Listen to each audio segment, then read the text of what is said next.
last night I saw David Lynch's Lost Highway in the theater for the first time.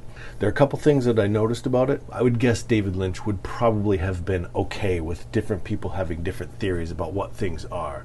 Right? If you look at some of his paintings, as seen in like The Art Life, can you imagine a scenario where 10 different people would have 10 very different interpretations of what Eraserhead or Mulholland Drive or whatever are about? Obviously, I'm not big into the idea that the artist holds the only interpretation that that can exist, and everyone else has to fall in line with it. No, that's crazy. I think it's crazy. You put it out there, especially if it's abstract in nature, if it's interesting, if it's strange. It has all these different, I don't want to say ambiguous, but abstract or ambiguous feels to it, or moments. If it's that type of vibe, then of course there are going to be lots of different theories. So this is just mine, and I'm going to throw it out there, and if I saw this movie again in a month from now, I might have a completely different interpretation. I love to delve into the supernatural and what's happening and reality and the different threads.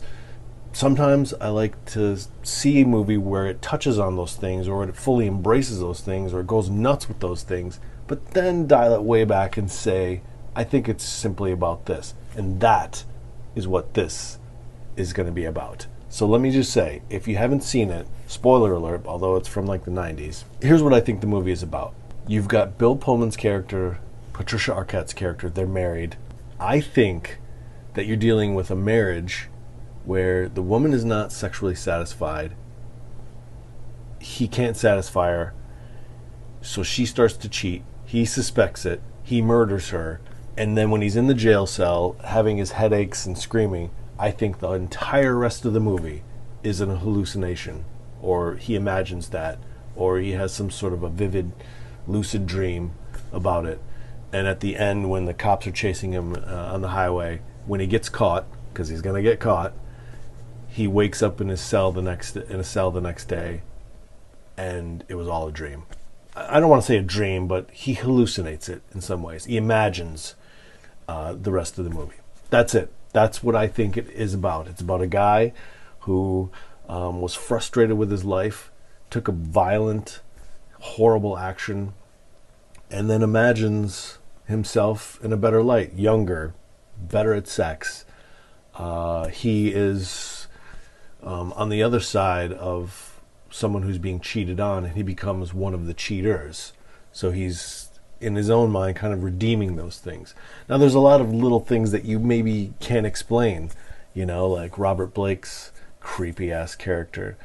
But to me, he's almost like, in a way, like a Tyler Durden type. Not necessarily on his side, because he's got resistance, but maybe an imagined character in his mind where he is, in a weird way encouraging him to take these actions, or to be okay with what he's done, or to make it seem like he did the right thing.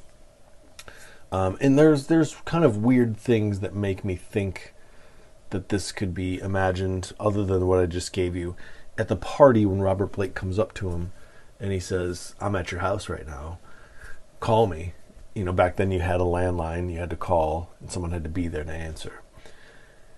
And Robert Blake's character picks up, even though he's standing right in front of him at a party.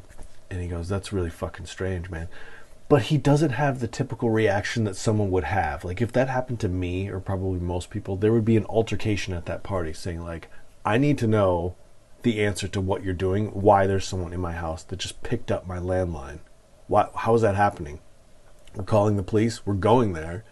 But he doesn't do that. He does leave the party hurriedly, in a slight panic, but he doesn't really pursue it anymore. He just kind of says, hey, who's that strange guy over there that just did this weird trick? It's not like he did a card trick, he showed you that someone was in his house, in your house, and that's the reaction you give, is to grab your wife and go, well, let's get out of here. No, you got to go up to that guy and figure out what's going on.